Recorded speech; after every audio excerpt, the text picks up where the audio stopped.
Hey, what's up, y'all? This is Fran Lavoie, and I am on my way to a location. And if you don't know who I am a person who comes on social media, preferably YouTube, and talks about whatever I feel like talking about.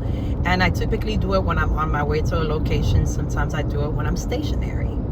So if you like that and you want to hear my thoughts and want to share your own, please don't hesitate to like, comment, and when you're commenting, please be kind. There's no need to be rude. Share the video and subscribe to the channel and hit the notification bell if you want to see more. There are other videos about different topics on this channel, so please feel free to roam through. All right, so I was up this morning and I was on a morning run, and I wanted to discuss conversation and having conversations with people. And for those of you who don't know, I'm very accountable about my flaws, or at least I try to be, and I try to be as responsible as possible when it comes to taking credit for the good, the bad, the ugly, and the worst of the things that I say and do. We're not always aware, but when you are made aware of things, it's always good, in my opinion, to reflect on what people are saying. Sometimes people are just selling you a crock of crap, and you have to know that too, so that you're not falling victim to everything that people are saying. And I think that was a big mistake that I used to make. I wanted to be so accountable that I did not trust myself, and I didn't trust God and how He made me and the cognition He gave me to be able to decipher, no, I'm not being rude, or I'm not being disrespectful, and really just using my brain, right? So I can take accountability for that. However, when I'm talking about conversations, there is a dual responsibility when you're having a dialogue with a person. And if it is a group conversation, you have responsibility and ownership over your thoughts, your words, your actions, and your ways. We all do, right?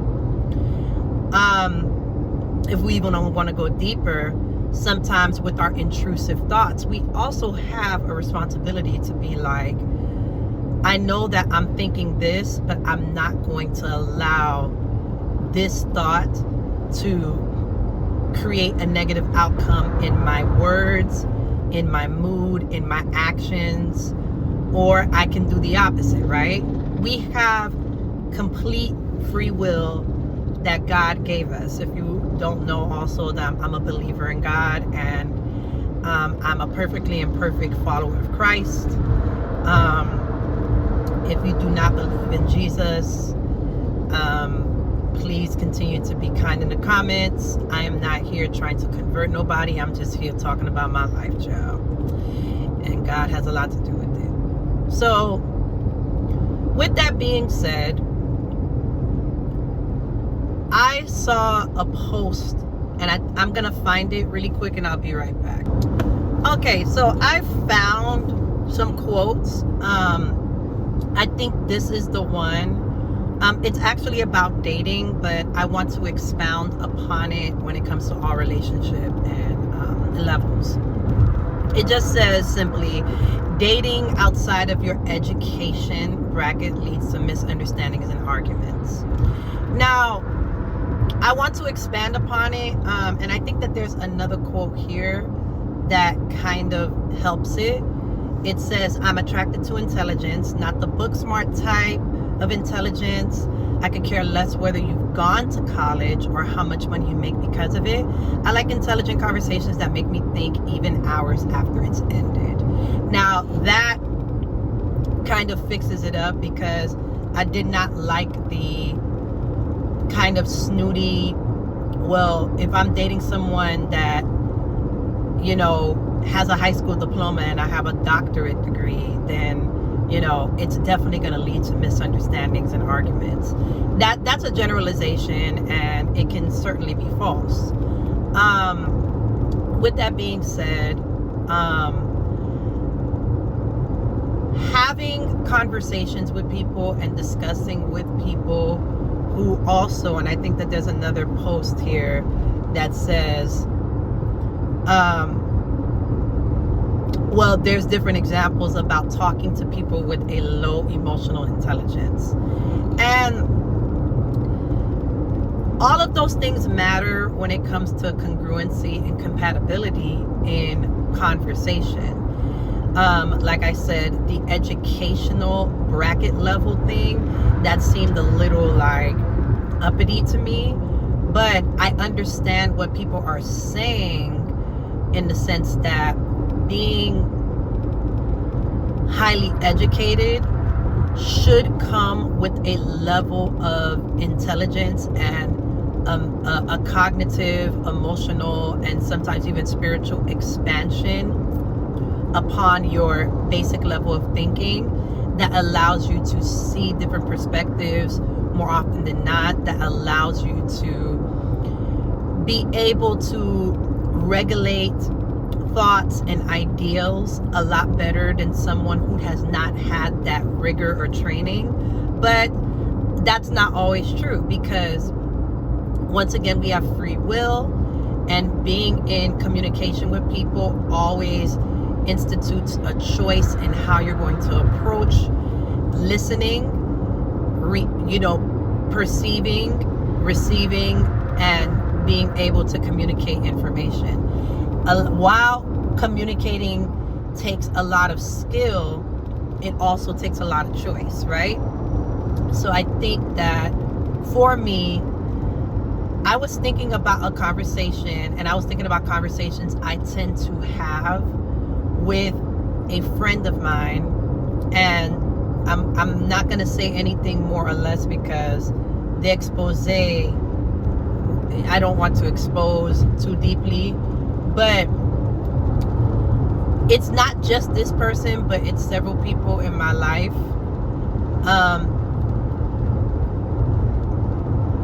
When you are talking to a person who doesn't have the same emotional intelligence, or doesn't seem to have a working level of emotional intelligence, meaning that they are stunted where they are, it appears, or they're very, very rigid or stagnant on a particular framework of thought and way of communicating or perceiving or receiving, which is also a part of communication, that makes it difficult to have the conversation with them. That's essentially what these quotes are saying, that communication is often difficult with a person such as the person that I'm speaking about and the persons that I'm speaking about. Because the thing is that sometimes people really do not understand what you're trying to say. They really don't. And I am very guilty of feeling like I explained something really well, and then when a person still doesn't get it and I feel like I said it well, the way that they perceive what I'm saying or the conclusion that they come to, when it's completely like way left field, or I feel like I have to constantly repeat myself, it shows me that, like, I get frustrated, if I'm honest. And my therapist said this to me last week, because sometimes I do this with her also, and she said, the reason why you get frustrated is because you respect people and their level of intelligence, and you believe that people have the capabilities of being smarter and more receptive and better at perceiving information than what they're actually doing at the moment. So she said, I can literally see, because we do a video therapy session. It's online, virtual. And she said, I can see that even when you do it to me, that you are trying to recalibrate yourself so that you're not saying anything super crazy, or you're not flat out calling people dumb, right? And here's the thing. I know, like, there's people in my life that I think are geniuses. They're smarter than me, and they say things to me and I just be like, what? What are you talking about? So it is definitely something that I need to work on when it comes to being able to just repeat something again and again until a person gets it, or just pivoting from a conversation that seems like it's not going to go anywhere, right? Now, with the person I'm telling you, I think I've known the person close, I'm not gonna even say, but it's been a while. And when I say that the conversations end up being longer than what I think they are, because I find that I'm having to constantly explain and reiterate things, because it seems like what I'm saying is going over their head. Or if they'll ask, I have to explain it one way, then they'll say, okay, I understand what you say. Then they'll come and show me that they didn't really understand. And I guess for me, I spent a good, like, most of my close friendships that I've developed from childhood are with people who have a higher level rigor of thinking, so they're able to really grasp what I'm saying without me having to break it down and do all that. I have found that when I'm talking to people who I feel like I have to constantly do this breakdown with, I do get frustrated, I do get annoyed, because I am so used to being understood by a select group of people.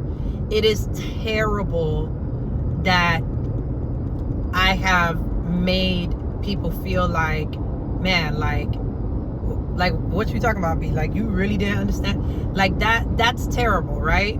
That's terrible. My responsibility in that is to find ways to pivot the conversation, find ways to show patience and be patient. Not even just show it, but to be patient. Excuse me. And also, if I'm quite honest, if it's something that constantly keeps happening over and over again, I'm not saying give up on conversating. Is that a word? Conversating. You see, this is me being like, is that a word? Conversing. You know, I think that's what people want to say, conversing.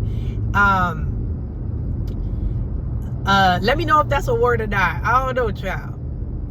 It might be. But I'm going to use conversing. But, like, sometimes you have to realize after several trial and error that conversing with a person on certain levels of depth is not worth the conversation, because they have not shown time and time again an ability to grasp. And you know that you're not their teacher, you're not their therapist, and you're not there to give constant energy. I'm not saying that give up on a person altogether. We all need things to be broken down to us, and sometimes we need it time and time again. But I'm saying that at every point that you talk to a person, it just feels like nothing you say lands. It or half of the conversation doesn't land. It does not appear to be, you know, getting to them. You might have to consider the types of conversations you have with them, right? Because then you're going to constantly get frustrated, especially if you are a person that doesn't like to repeat themselves, that doesn't like the constant back and forth, this, that, and third. And back and forth doesn't always mean that you're arguing, but it just means that, you know, you say that, you know, Like it could be anything. You could be explaining something or you could be saying something and the person says, can you run that by me one more time? Okay, you can be like, all right, well, maybe they didn't understand it, and then you say it this way. Then you're constantly trying to find ways to get them to see something. At some point, what I've had to learn and what I'm practicing is tapping out. That's the pivoting I'm talking about. It's like, okay, you're not understanding, so let's move on from the conversation. Then I found that people will want to continue the convo, and that's fine, but it gets to a point where continuing the conversation after a while is fruitless because they're just not getting what you're saying, right? I've had people do that to me where I'm just not getting it, or they feel like I'm not understanding, and they just be like, forget it. There's also another flip to this where being intentionally obtuse. And I think that is part of what my therapist was telling me. She told me, she said, you sometimes feel like people are playing like they don't get it because they just don't want to understand, or they're closing their minds off to that understanding. Well, at some point, it does frustrate me because it makes me feel like, man, you know exactly what I'm trying to say. You know exactly what I'm trying to express. You know exactly what I'm trying to do, but you're acting like you don't. Or you're not opening up your mind like I know you can to understand. You're being rigid on purpose, or just being rigid for no reason at this point, and just open up your mind. Well, I've had to learn that I can't force people to do that, obviously. And I you know, it wasn't obvious to me that I couldn't force it. It's me trying to, you know, bring everybody to the same speed. I was becoming drained doing that, you know, and at some point you have to become very responsible for yourself, you know, and what I'm learning now is how to pivot these conversations and learning how to, instead of just being like, that's okay, you're not gonna get it, or not that I make a habit of doing it that way, but there have been times where people will tell me they understand something completely, and then they show me that they don't, and then it's a frustration because it's kind of like, in my mind, well, if you said you got it, you got it, and if you didn't, then you should have just been honest. But that's also not fair, because sometimes you really think you're understanding something, and then come to find out you don't, and that's fair, right? Just making sure I got on the same earrings. I do. So I'll be walking out the house. I got so many earrings. They're so small and cute for work. And it's just like, you got them the right ones. But it's not fair to, it wouldn't be fair to me for a person to make me feel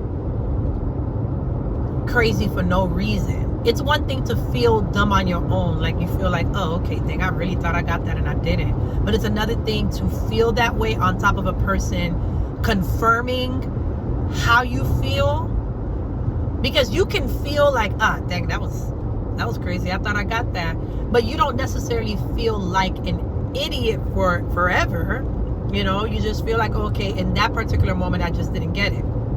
It's another thing when you're feeling like that for that particular moment, and you're trying to recalibrate yourself back to the conversation, like, oh, okay, dang, I'm not getting it, but all right.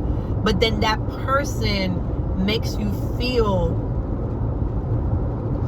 that way because it's a reflection of how they really feel at the moment. Like, are you dumb? Like, you know, we joke, and that's I think Remy Ma, or I think somebody else, I hear Remy Ma say that all the time. It's meant to be playful banter, but it's different when a person actually feels that way, and you're constantly in that mode with them. It's like there's a way to make people feel like that wasn't correct, or this isn't what I was trying to say, but here's a different approach to see if you can understand. And if you still don't get it, it's fine, but if it's important for them to understand, encouraging them to understand what you're saying and finding ways to get it on their own and finding a way to move on, especially if there's a task at hand, especially if there's a time crunch or time is of the essence, but still uplifting them to aim higher. And some people can move past the criticism of, okay, dang, that wasn't the brightest thing. You know, you weren't the sharpest tool in the toolbox right there, right? Sometimes people can move past that and other times people cannot, okay? People are just like, so-and-so made me feel dumb and I don't appreciate that. I don't appreciate that, right? And you know, the truth is that we're not trying to make people feel no way, but we end up doing, because once again, they hold the responsibility to be like, okay, you know, I didn't get that, or I didn't understand, or I still don't get it, but all right, I guess it's either not important for me to get, or when I get it, I do. That's a level of confidence that says that no matter what you say, or no matter how you're trying to make me feel, whether you think you're smarter than me or not in this moment or at all, whatever, you know, I'm cool. Other times people are content in their oblivion, and that also can be frustrating. And I would say that this person that I'm thinking about is often content in their oblivion or content in their rigidity, and that is something you cannot help, right? Where a person's not willing to expand their thoughts, expand their mind, or they are surmising what they believe you're saying, and what they surmise, once you see what they're saying, it gives you a gauge of their emotional intelligence, their intellect, and sometimes just really how they feel about you. Like, I want to give examples, but I'm not going to do it. But it's essentially you telling a person something and they say, oh yeah, I totally understand. And then they say something to follow up that really lets you know that either they really didn't get it, they understood, but they're adding a thought process to it to confirm what you're saying that's off, right? Like, nah. And let me see if I could give an example. All right, so I'm just gonna give the example. So I was having a conversation with said person, and I made a comment that, you know, I feel bad for a particular individual, and I feel bad that let's say the person was injured. I feel bad for them being injured. I specifically feel bad for, you know, his family, you know, but I don't necessarily, like, I feel somewhat bad for the person's significant other. Like, I don't know, that's just where I'm at right now, and that's that, right? If that's all I said at face level, that's all I said, right?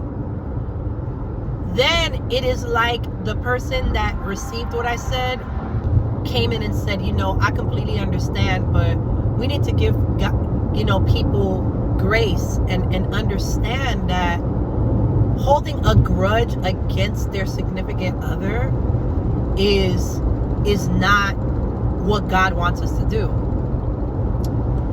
And so I have to jump in and be like, yeah, I'm not holding a grudge. I'm just telling you that I don't have any feelings that are pressing about the significant other and their relation to this more than I feel bad for the family. And I have to explain further, like, no, I have invested interest in the family in a way that I don't have with the other person, because I don't know the other person like that. So I'm just giving you raw, honest feelings. And I think it's one thing to be like, oh, why don't you feel like it's asking leading questions. Okay, she said that she feels this way, but then doesn't feel this way about the other. Ask leading questions. Why? What happened? What was done was an assumption was created, and the person was trying to school me on having grace for all people when it wasn't that deep. Now, for those of you that perceived it as I felt a type of way about the significant other, one would have to question, is that something you would do or something you would feel? Or are you used to people saying something like that and automatically it means that that's what, like they feel a type of way because that's what was shown to you, that's your experience. So now you're tacking it on to, well, maybe that's Fran's experience. Or is it something internally within you, excuse me, that when you hear someone say that, it leads to something more dramatic than what it basically is? I think that when I spoke with my therapist, because I love being accountable, when I spoke with my therapist about it, and I explained the situation verbatim to them, my therapist even, and no therapist is perfect, but my therapist even said on an evidence-based practice level that the person I was communicating with was very narrowed in their thinking. And my rationales that I said earlier come from psychological literature, that there's a subconscious construct that led this person to surmise what I'm saying the way that they surmised it. So that's what I'm saying. Sometimes it's in our subconscious, sometimes it is in fact the educational level, because it does education, the more education you get, whether you have a degree in your hand or whether or not you just are open to expanding your mind in a certain way, when you are open to that or exposed to that and you challenge yourself to really aim cognitively higher, emotionally higher, spiritually higher, then certain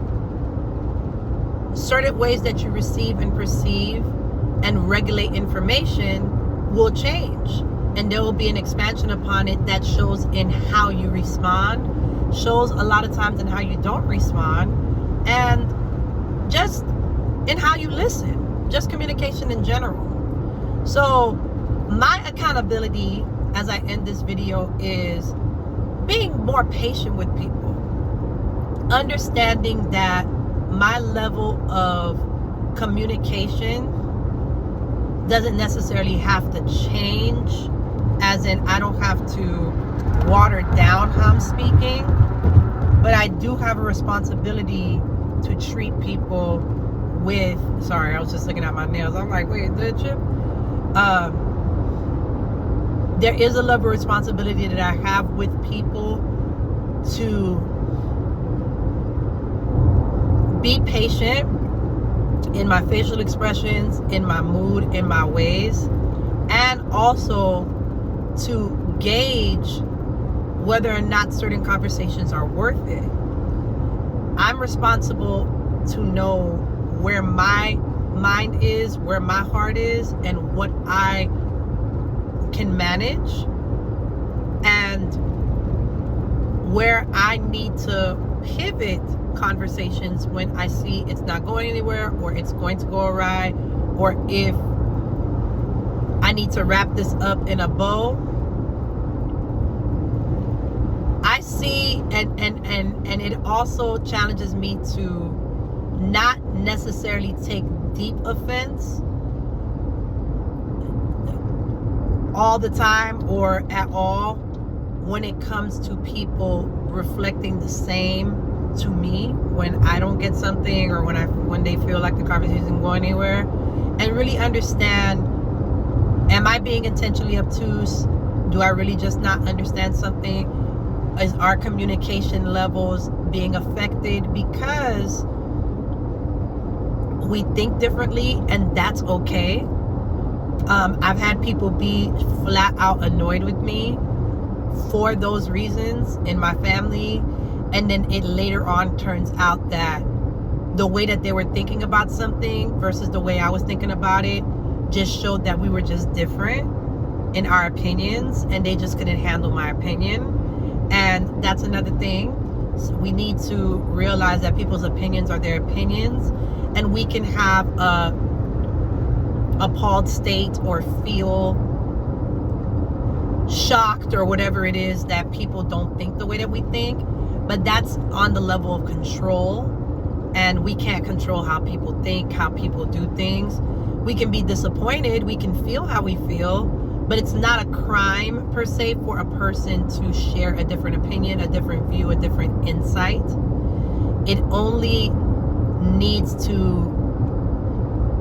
It's only when a person is misconstruing what you're saying that if it's worth reiterating, if it's worth kind of like clearing up.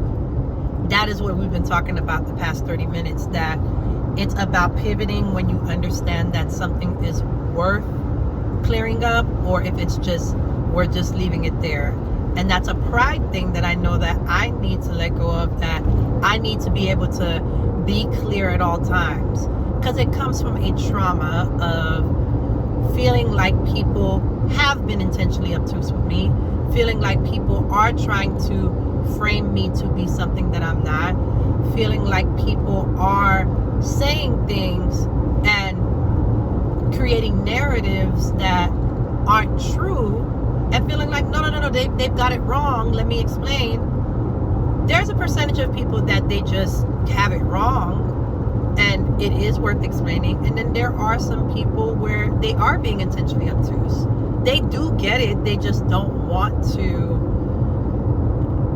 cut you the slack because they just don't want you, or they just don't want to be agreeable with you because they just don't want to. And that's where you have to learn the difference. And that's what I am actively working on, so that I can be a better steward of my time, my energy, my words, and my responsibility to treating people with the fruits of the spirit, you know? Love, joy, goodness, patience, kindness, faithfulness, gentleness, and self-control, right? We all have free will. Let's use it wisely. If you understood, or if you agreed with anything or disagreed with anything that I said, please drop down in the comments and let me know what you think. Please don't forget to like, comment, share, and subscribe. And I will see you in the next video. Bye.